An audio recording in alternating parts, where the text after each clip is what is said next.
A young girl arrives home at the end of the evening. Clouds are beginning to form. It's like a rainy night. She's, let's say she's in her 20s. She's come home from work. She lives alone. She comes in her apartment. Perhaps a storm begins outside. She takes her coat off, relaxes, perhaps has a drink. Normal life at the end of the day. And the storm begins to intensify outside, and then it begins to rain, and we see the rain hitting the windows. And perhaps there's a television or a radio, and it reports a murder across town on the east side. It's a very strange kind of murder. It's a body was found, and its face, the face of the corpse was cut off. Just the face. And this girl has the sense, as she walks down the hallway to her bedroom, that there's someone out there who's perhaps collecting faces. And she feels not only fear, but guilt somehow, like she's a part of it. And there's a giant crash of lightning, and the power in her apartment goes out, and this is just as she opens the door to her bedroom, and there's this blue light coming through the window. She looks across the room, and the light focuses on her pillow, and the face is there. She smooths out the pillow. No face. Nothing there. Just a smooth pillow. The lights come back on. The power cut is out, you know. Everything's fine. She's got dinner with friends across the city. She goes down to the subway. Sits down, you know, ordinary kind of subway clientele, just, you know, folks there reading bestsellers and you know, odd bag ladies, but generally a sort of ordinary, nothing very threatening. And the PA system begins to whisper to her, and she's not quite sure. It's either saying to her, "You're next," or "You did it." So, you know, she looks around. Nobody else seems to be noticing anything. But again, there's, "You're next," or whatever. So she gets off the other end, goes to see her friends. And as she walks through the door, they don't obviously back away, but they look at her a bit askance, and something is clearly wrong. So she says, "What's wrong? Is it me? I mean,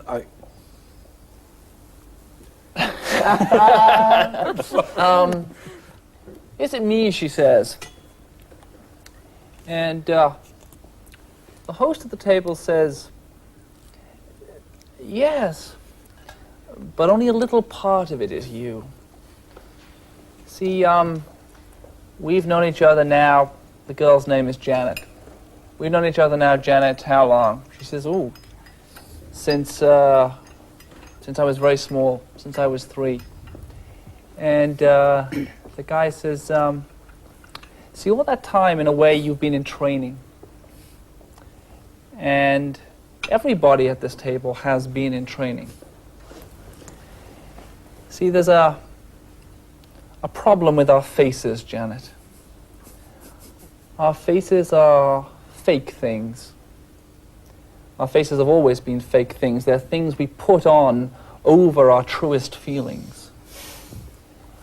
And it is the belief of this community gathered around this table that it's best for the world if we remove the fakery from life with scalpels. that we go about the city nightly and we remove the faces of the liars and the cheats and the hypocrites who occupy the planet with us. But after tonight, our great plan is... She just slams her hand down the table and says, "You're crazy."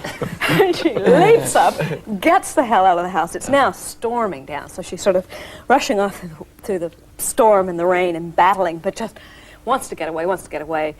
She's maybe heading towards a police station, but no way, no. She's not actually going to report these old friends of hers to the police. But she's got to go somewhere. She's got to talk to somebody.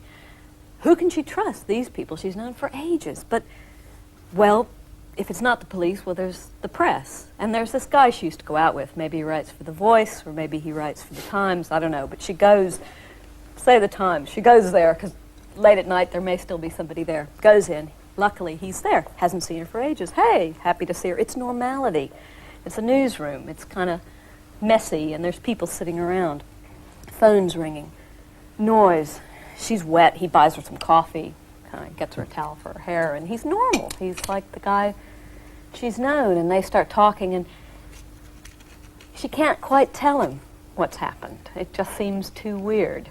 She just says, "These people at dinner, they really freak me out. I don't know what it was." But they start talking. She's starting to trust him. Something's going on between them. So he says, "Let's go out, let's get you didn't get your dinner, let's go out, we'll go get something to eat." So they go out, they have a nice meal, it's relaxed, it's kind of, things are getting back to normality. They go to his place, just for a coffee, he'll take her home later. They go in, she goes back to the bathroom, opens the door, and there's a faceless body in the bathtub. The faceless body hands her a scalpel and says, "Cut me." She turns, starts to move out, and there's another faceless body behind her at the door, holding another scalpel. She has no way to go. These are the only two areas in the room in which she can move. Almost paralyzed with fear, she takes the scalpel and starts to cut. She cuts off what is left of the face, cuts in, no blood comes out. She cuts deeper and deeper and deeper and cuts away level after level after level. No blood ever flows, no voice ever sounds, until she is cut all the way through and there is nothing. She turns to the other person, now with glee. She takes the scalpel and begins to cut the other faceless person. She repeats the same process, stroke after stroke after stroke, and again, there is nothing there.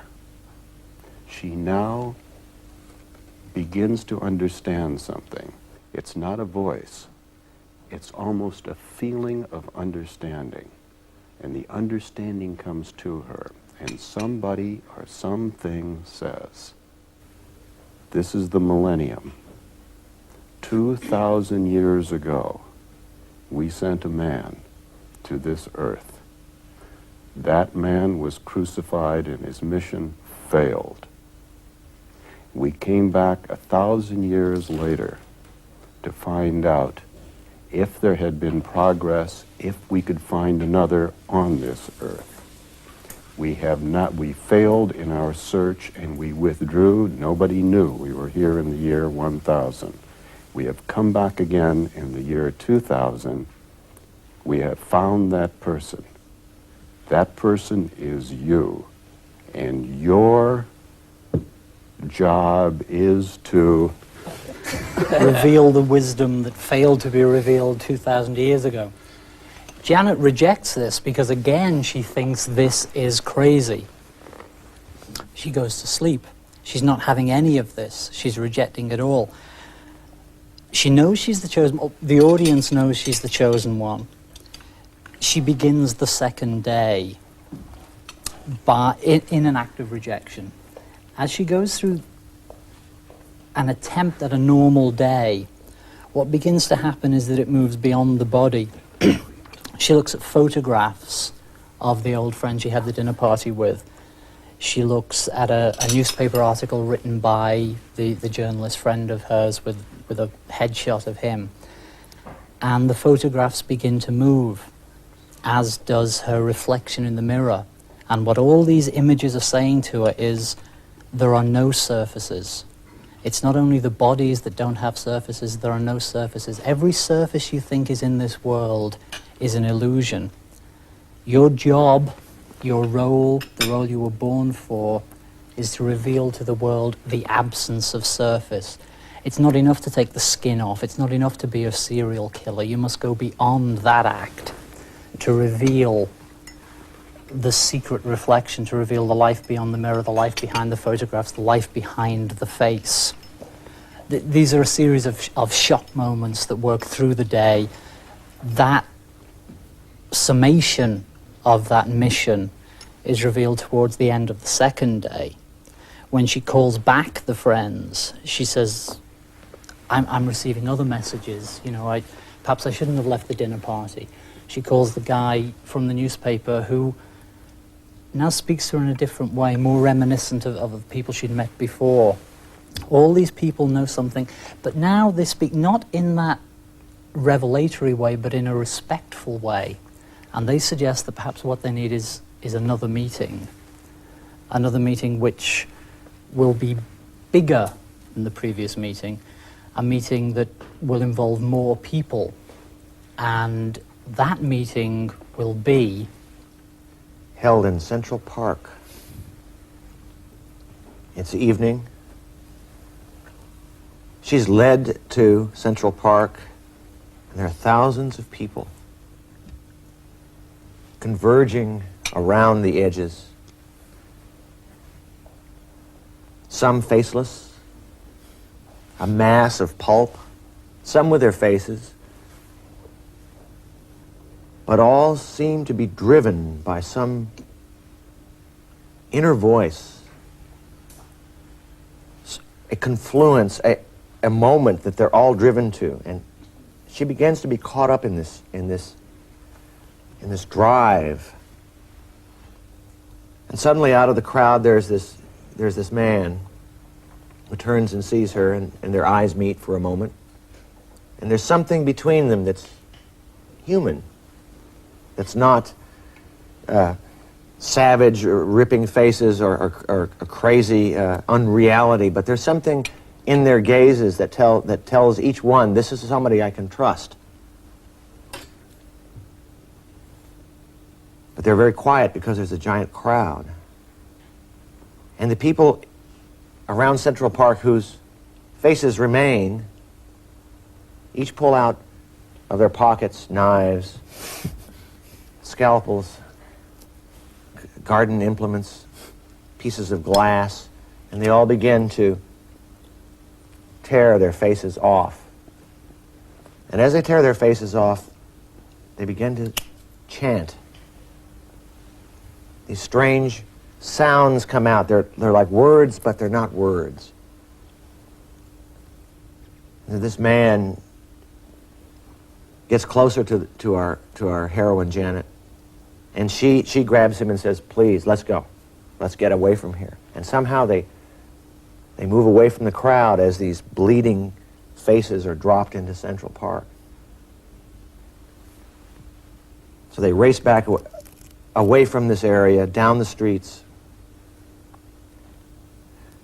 And as they do, they notice that the power system of the city is beginning to flicker, and the buildings are beginning to go dark. And it's not resembling a city anymore, it's resembling kind of flat mosaic, almost like Stonehenge, with giant slabs of buildings around.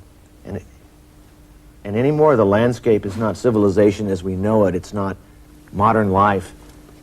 But this is some kind of moment in hell. And they race down the street.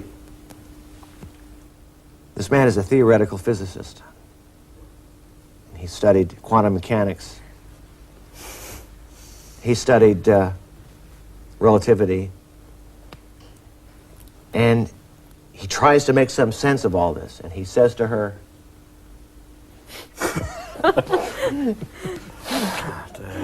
God. Meanwhile, In another part of the city. In another part of the forest. meanwhile, the police, all of whose faces are covered with visors, and psychiatric nurses, all of whose faces are covered with masks in case they catch some bug from the masses in Central Park, have arrived, and they are carting off by whatever means necessary the crew that has arrived in Central Park. And pretty soon, it's almost possible for the populace to pretend that what has happened has not happened, except that they have real problems coping with the fact that the geometry of the city has changed. That in many ways, if you go round a corner that you went round yesterday, you'll find yourself in a place you never saw before. And if you look through a window that you looked through yesterday, you'll see a vista that you never saw before. But this doesn't actually cope with what he says to her. He may just say, let's get out of here, honey. They never say that in horror movies. Well, Doesn't it's have to your be, though. line, Clive. He says, one of the things that's been happening in my area of quantum physics, which is not an area that most people know about,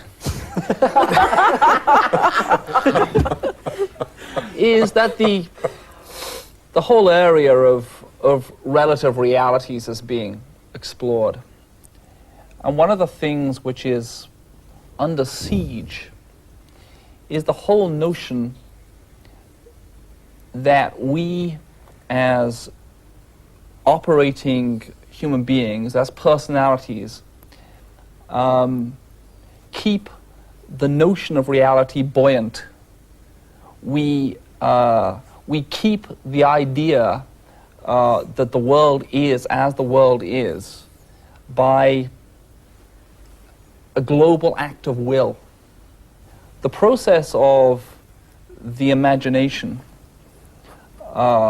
is indulged for the first 5 years of our lives, and thereafter removed from us, because if we were allowed to keep it, if we were allowed for one moment to sustain the idea of Oz or Never Neverland, and enough of us believed in Oz or Never Neverland, then sooner or later, like the world which we share a belief in, Oz or Never Neverland would come to be. What we are trying to do, he says, we analytical quantum physicists, is fight a very distressing anarchistic urge which is going through a cult around the world, which is simply removing personality. And the classic way of removing personality is to remove the face. And behind the facade will be revealed a reality of such horror, occupied by creatures of such revulsion, that life will not be worth living. And the ritual that you were just a part of was the ritual of revelation. The release of the face, the release of the personality, the release of our sense of reality. The moment that goes, the things on the other side will break through. And he says something more. He says, I know what the things on the other side look like, Janet. They are.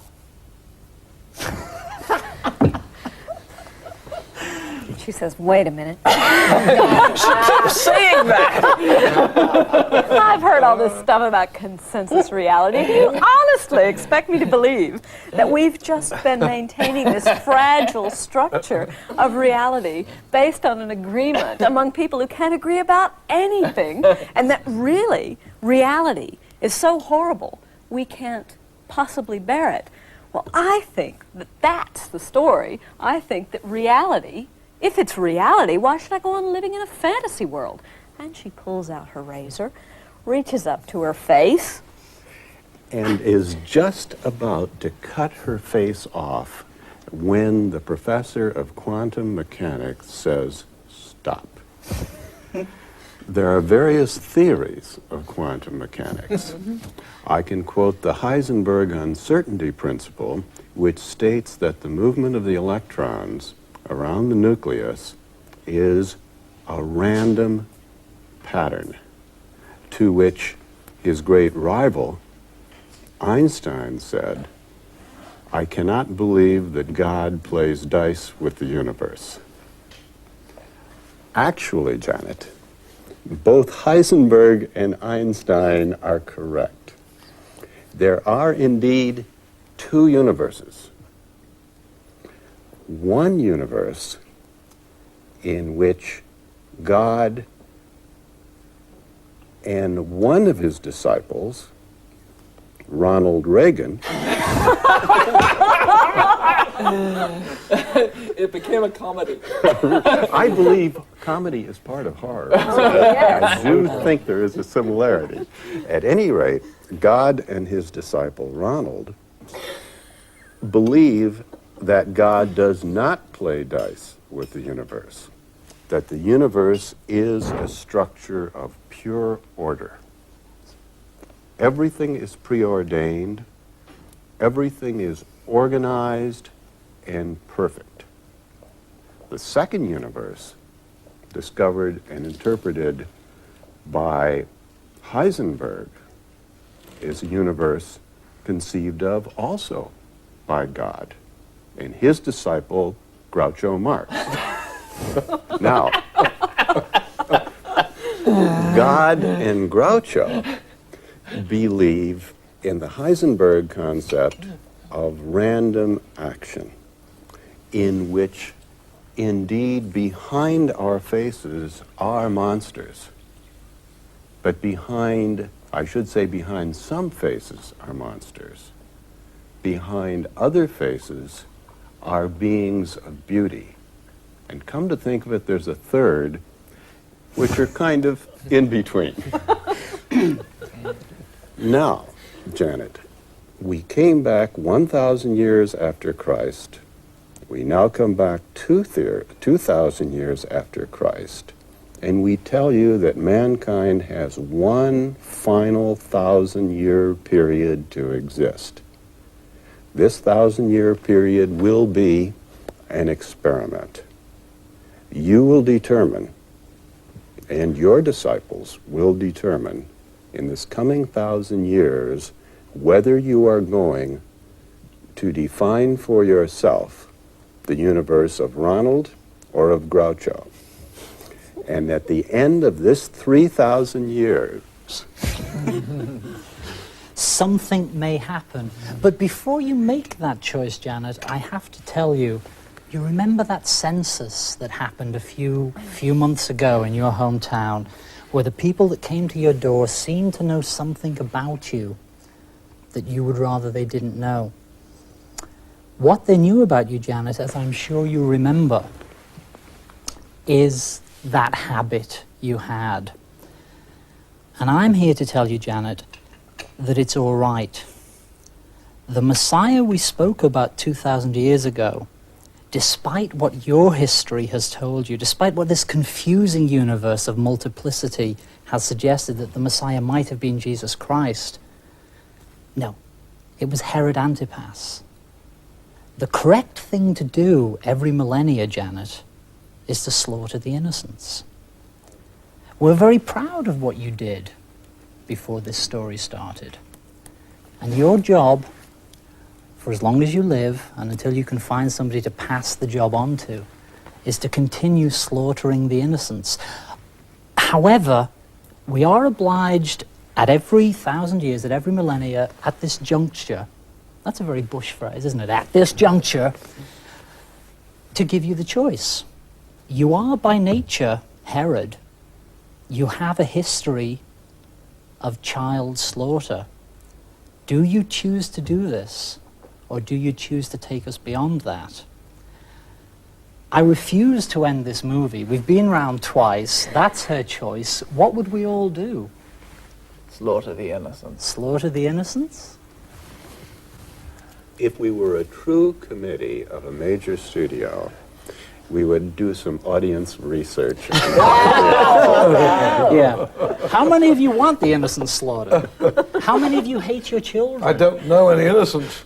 But I'd like to point out something, that each aspect of the tale as we went around the table had a power and a uniqueness and a point of view that we couldn't get together, Yes. but we could get individually. Yes. And isn't that the premise of the story? It comes down to one individual It making comes a down choice. to, Sure. to the human being. To Isn't that we're whoever all has the interested in last that reel. going into the movie? We're all interested in what that means to us individually. What does it mean to be a person on this planet, in this culture? Sure.